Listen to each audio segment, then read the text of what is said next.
सुनिए, उसको भी बोलिए। मैं अब तो संकट आ गया है राजभर जी के ऊपर कि ये मंत्री बनेंगे कि नहीं बनेंगे।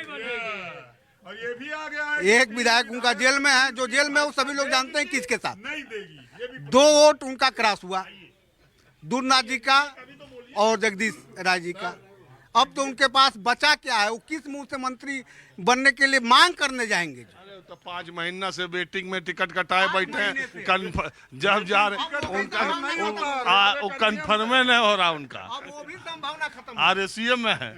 और दूसरी बात यह है सर कि पावर और पैसा, यदि नैतिकता नहीं रहेगी राजनेताओं में, तो आज पावर और पैसा है, वह जिसकी सरकार चाहे उसकी सरकार तोड़ लें, जिसको चाहे उसको हड़का लें, जिससे चाहे उससे क्रॉस वोटिंग करा लें। यह पावर, सुन लीजिए, यह पावर और पैसे का खेल है। नैतिकता राजनेताओं की खत्म हो गई है। प्रधानमंत्री चुनाव के दिन यदि आकर अपने लोकसभा क्षेत्र में 2-2 दिन कैंप करते हैं तो निश्चित मानिए कि उस प्रधानमंत्री के अंदर नैतिकता नहीं है।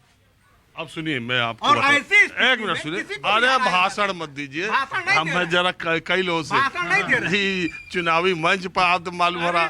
सुनिए, भाषण नहीं दे रहे। मैं ये कह रहा हूँ कि नेताओं सिर्फ नेतागिरी में नहीं, जीवन के हर क्षेत्र में पैसे का बोलबाला अब इतना ज्यादा हो गया कि टीचर भी IAS अफसर की तरह रहना चाहता है, एक क्लर्क भी वो SDM PCS अफसर की तरह रहना चाहता है, एक छोटा व्यवसायी भी किसी 3 तिकड़म से अंबानी और अडानी का जीवन शैली जीना चाहता है, एक पार्षद जो नगर पालिका का या प्रधान जो है वो भी स्कॉर्पियो खरीद के और उसका चाहे उसके लिए मनरेगा का जो करना पड़े, चाहे गांव का बजट करना पड़े, तो ये जीवन के सारे क्षेत्रों में पैसे के बोलबाला की वजह से ये सरकारी अधिकारियों का भ्रष्टाचार, ये सारी चीज आप देख ही रहे।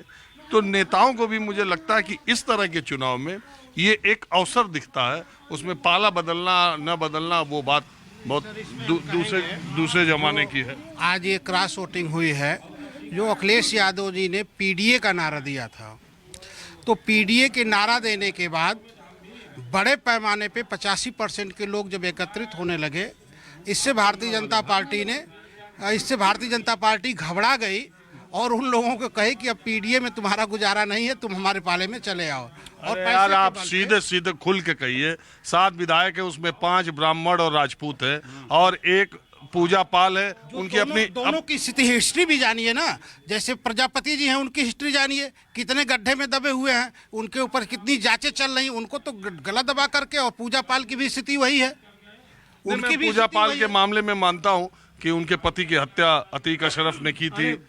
से घबरा करके भारतीय जनता पार्टी और भारतीय जनता पार्टी के लोगों ने तमाम हथकंडे अपना करके इन लोगों को अपने पक्ष में लिया है। लेकिन PDA आज सबसे सशक्त रूप में उभर रही है उत्तर प्रदेश में। आने वाले चुनाव में PDA का ही असर दिखेगा निश्चित तौर पे। हमारे भाई ने जो कहा 85 तो हमारा है और 15 में भी बंटवारा है, ये होने जा रहा है उत्तर प्रदेश। देखिए, एक बात है, चुनाव से पहले किसी भी राजनीतिक दल के कार्यकर्ताओं का मोमेंटम ऐसा बना रहे तो चुनाव में आनंद आता है।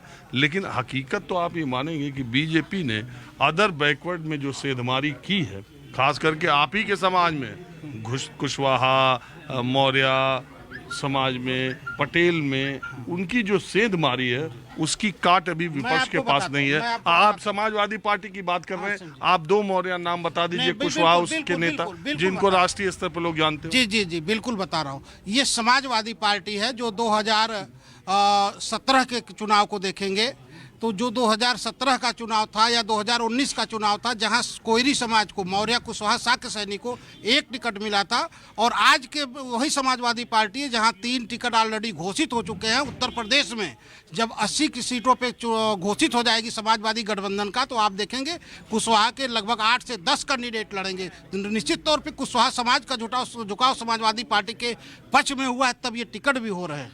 और कुशवाहा समाज बड़े पैमाने पे जिलेवार आप देखेंगे तो हर जिले में 2-4 नेता समाजवादी पार्टी के साथ जुड़ करके उसके साथ काम कर रहे हैं। देखिए, एक बात बताएं, अखिलेश यादव के ऊपर जो आरोप यादववाद का समाजवादी पार्टी पर लगता था, पीछे दिनों वो बहुत कोशिश कर रहे हैं कि अपने आप को उससे दूर कर ले, लेकिन जमीनी स्तर पर जो समीकरण है वो टिकटों के बंटवारे के बाद कितना सीमेंट उस पर पड़ पाएगा। अगर आप देखें 2 साल पहले राज्यसभा के चुनाव हुए, उसमें जयंत चौधरी गए, उसमें जावेद अली गए, उसमें तीसरे कपिल सिब्बल गए, उसमें किसी यादव को राज्यसभा भेजने का काम अखिलेश यादव ने नहीं किया। इस बार 3 राज्यसभा का नाम आया था, फिर यादव को टिकट नहीं दिया। फिर एमएलसी का आने जा रहा है, गुड्डू जमाली, शाह आलम जो आजमगढ़ से लड़ते थे बसपा से, उनको ज्वाइन करा लिया तो एक एमएलसी तो फिक्स। आलोक रंजन जी हारे हैं, दूसरा उनको दे सकते। तो वो कोशिश तो कर रहे हैं। और आपने जो बात की कि 27 लोकसभा सीटों का जो उम्मीदवारों का ऐलान है, उसमें भी अपने परिवार के अलावा किसी यादव को अभी तक वोट देने का फैसला नहीं किया। तो इसी से खाली हो जाएगा कि पीछे का जो जमीन पर लोग कहते हैं कि बड़ा आती किले रहना ही लोग। नहीं,